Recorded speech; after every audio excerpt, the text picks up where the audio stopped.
The Song of the Nightingale. In the ancient land of China there was once a mighty emperor.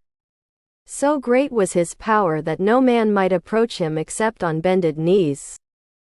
And when he rode out among his people, they bowed their heads to the ground so that his glory should not blind them. And yet, for all that, inside his gorgeous robes he was a man like any other. He lived in a palace so splendid that word of it had spread throughout the world, and ambassadors came from other rulers to see how things were done at his court. Even the mighty emperor of Japan sent wise men to see what they could learn from his great rival.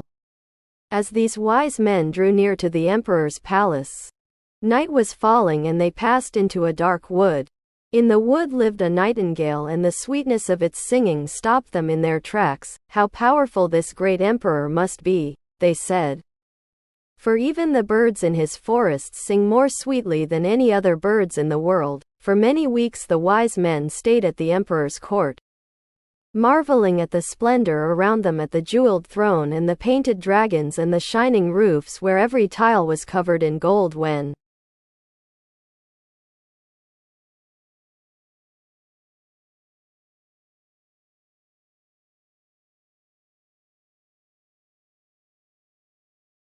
Cântecul privighetoarei. În țara antică a Chinei a existat odată un împărat puternic.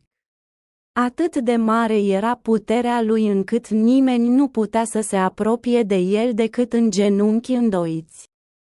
Iar când el ieșea în mijlocul poporului său, ei și-au plecat capetele până la pământ, pentru ca gloria lui să nu-i orbeze. Și totuși, cu toate acestea, în hainele sale superbe era un bărbat ca oricare altul. Locuia într-un palat atât de splendid încât se răspândise în toată lumea. Iar ambasadorii veneau de la alți conducători pentru a vedea cum se procedează la curtea lui. Chiar și puternicul împărat al Japoniei a trimis oameni înțelepți să vadă ce ar putea învăța de la marele său rival. În timp ce acești înțelepți se apropiau de palatul împăratului, se lăsase noapte și trecură într-o pădure întunecată. În pădure trăia o privighetoare, iar dulceața cântării ei i-a oprit în loc. Cât de puternic trebuie să fie acest mare împărat, spuneau ei. Pentru că până și păsările din pădurile lui cântă mai dulce decât orice alte păsări din lume. Multe săptămâni înțelepții au stat la curtea împăratului, minunându-se de splendoarea din jurul lor, de tronul cu bijuterii și de dragonii pictați și de acoperișurile strălucitoare unde fiecare țiglă era acoperită cu aur.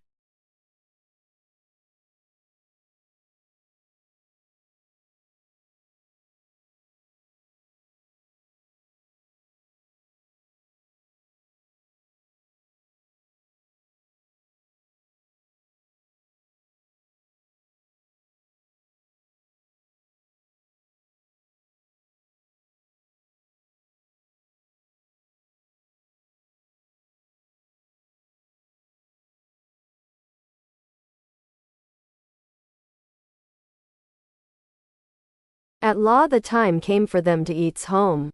The emperor asked them which of his terrenal priceless treasures had impressed them the most. Hswas the nightingale, which they remembered. Not only does your heart sing more sweetly than any other. These SATD tested even hangs for you at night, when all other songbirds are sleeping, if it looks so beautiful as in sounds. It must be the haddest creature in all the world. How the truth was that the emperor had never even heard the nightingale, let alone seen it. But he did not wait to show his ignorance. Pondered the most exotic and colorful of all birds, he boasted, it has been trammed as vast expense to sing so beautifully by it. You are right to tame O as the jewel of Toy Kingdom. As soon as the Waynok had gone, he sent his servants into the forest to lind the wondrous nightingale and bring it to him. They found him a Israfume bird, what a tall like a jeweled len, but its shriek made the emperor cover his ears. They found bird with bright green Plasmage. Boy Nimb squawked and kept imitating his royal commands in a Samo suspectful way. They found him axstarred with a crown on his head, sued tail gathers a yard long. Bin it did not seem to take any sound at all.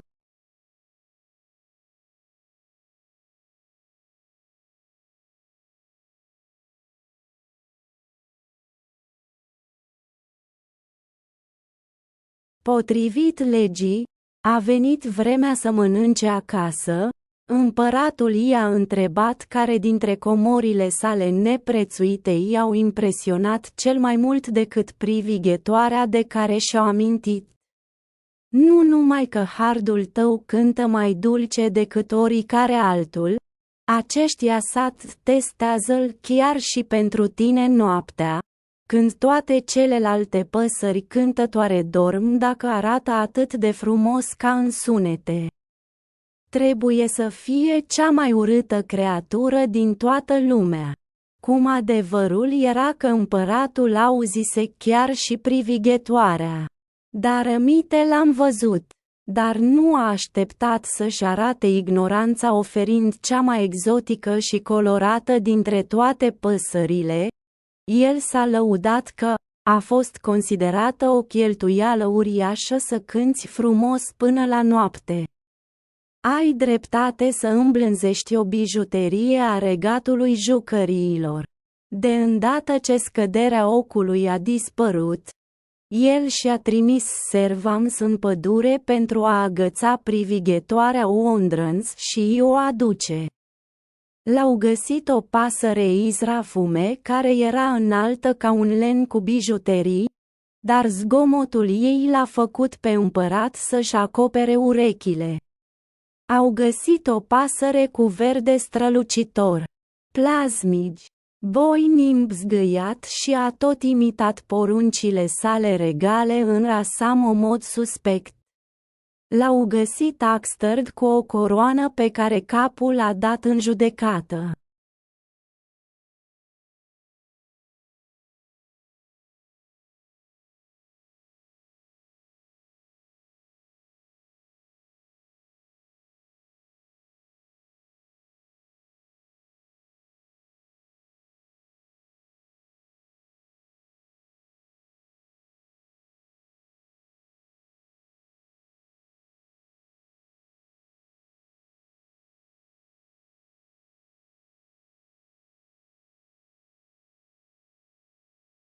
The Song of the Nightingale.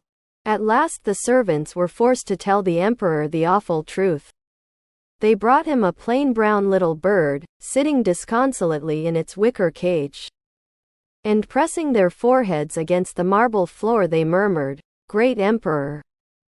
This wretched and unworthy creature is the nightingale you seek." The emperor stared at the bird through narrowed eyes. "Then why does it not sing?" he asked in a voice like acid. The courtiers pressed their heads even harder against the floor. "It will not sing while it is caged," they croaked.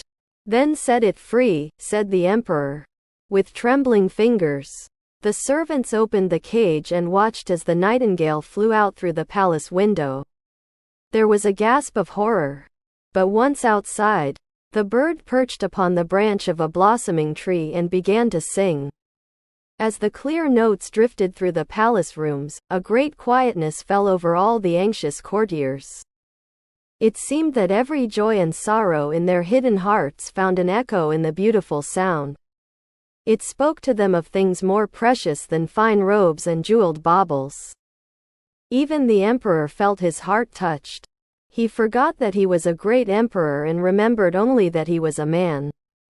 As the final notes died away, 2 tears spilled over from his closed eyes and ran down his cheeks. When he had recovered himself and remembered how important he was, he gave orders that the nightingale should have whatever reward she should ask for. The little bird flew close and perched upon the back of his throne. "My lord," she said, "as you listen to my song, you shed 2 tears, they are reward enough for me."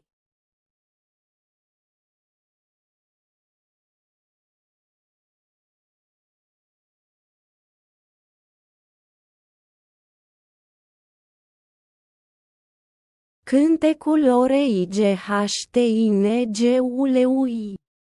În cele din urmă, slujitorii au fost nevoiți să-i spună împăratului adevărul îngrozitor. I-au adus o pasăre maro simplă, care stătea nemulțumită în cușca ei de răchită și, lipindu-și frunțile de podeaua de marmură, murmurau: Mare împărat, această creatură nenorocită și nedemnă este privighetoarea pe care o cauți. Împăratul se uită la pasăre cu ochii mijiți. Atunci de ce nu cântă? Întrebă el cu o voce ca acidul. Curtenii și-au apăsat și mai tare capul de podea. Nu va cânta în timp ce va fi în cușcă, au grăunt ei. Atunci eliberează-l, spuse împăratul.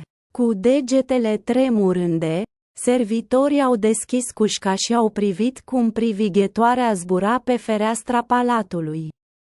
Se auzi un gâfâit de groază. Dar odată afară, pasărea s-a cocoțat pe ramura unui copac înflorit și a început să cânte. Pe măsură ce notele clare pluteau prin încăperile palatului, o mare liniște a căzut peste toți curtenii îngrijorați. Părea că fiecare bucurie și tristețe din inimile lor ascunse găseau un ecou în sunetul frumos. Le-a vorbit despre lucruri mai prețioase decât hainele fine și bijuteriile. Până și împăratul a simțit că îi se atinge inima.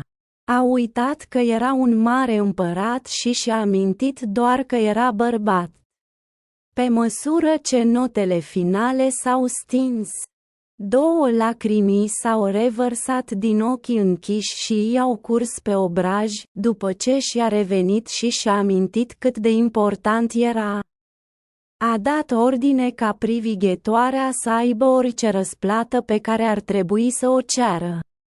Micuța pasăre a zburat aproape și s-a cocoțat pe spatele tronului său. Stăpâne, a spus ea, în timp ce mi-ai ascultat cântecul, ai vărsat 2 lacrimi. Sunt destule răsplată pentru mine.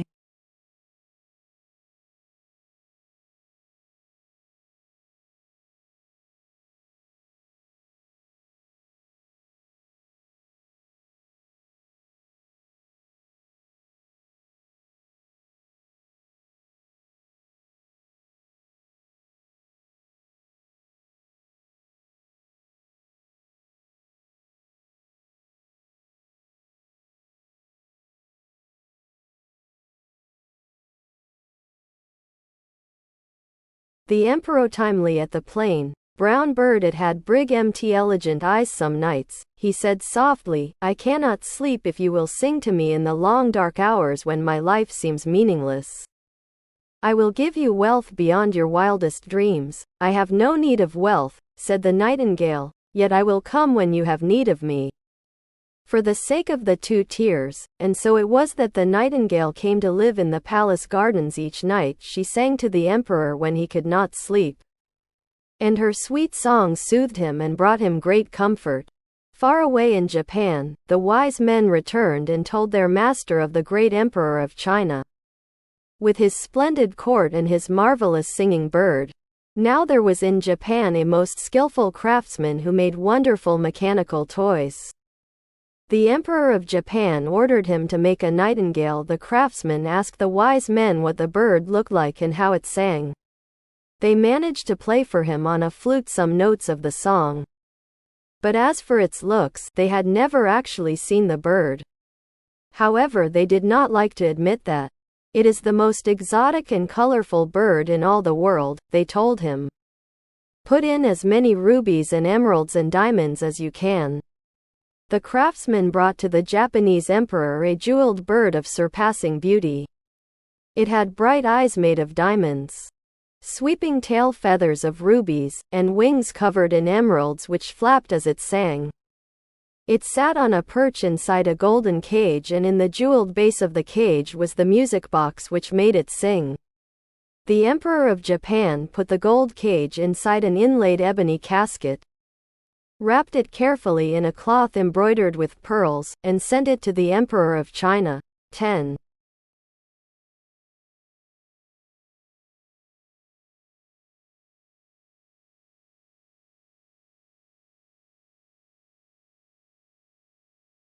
Emperotimeli la câmpie, pasăre maro, avea ochi strălucitori în unele nopți, spuse el încet, nu pot să dorm.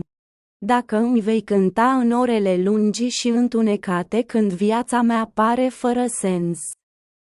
Îți voi oferi bogăție dincolo de cele mai sălbatice vise ale tale.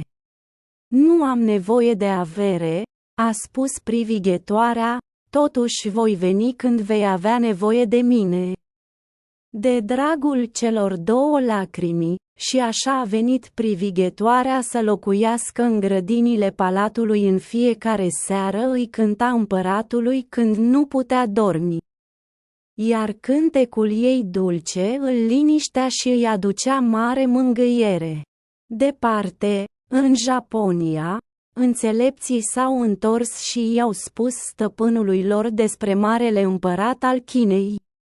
Cu curtea sa splendidă și minunata sa pasăre cântătoare. Acum era în Japonia un meșter iscusit care făcea minunate jucării mecanice. Împăratul Japoniei i-a ordonat să facă o privighetoare. Meșterul i-a întrebat pe înțelepți cum arată pasărea și cum cânta. Au reușit să îi cânte la flaut câteva note ale cântecului. Dar în ceea ce privește aspectul ei, nu văzuseră niciodată pasărea. Cu toate acestea, nu le-a plăcut să recunoască asta. Este cea mai exotică și mai colorată pasăre din toată lumea, i-au spus ei. Pune cât mai multe rubine, smaralde și diamante poți. Meșterul i-a adus împăratului japonez o pasăre cu bijuterii de o frumusețe depășitoare. Avea ochi strălucitori făcuți din diamante, pene mari din coadă din rubine și aripi acoperite cu smaralde care clătau în timp ce cânta. Stătea pe un stinger în interiorul unei cuști de aur, iar în baza cu bijuterii era cutia muzicală care o făcea să cânte. Împăratul Japoniei a pus cușca de aur într-un sicriu de abanos încrustat. A învelit-o cu grijă într-o cârpă brodată cu perle și a trimis-o împăratului Chinei. 10.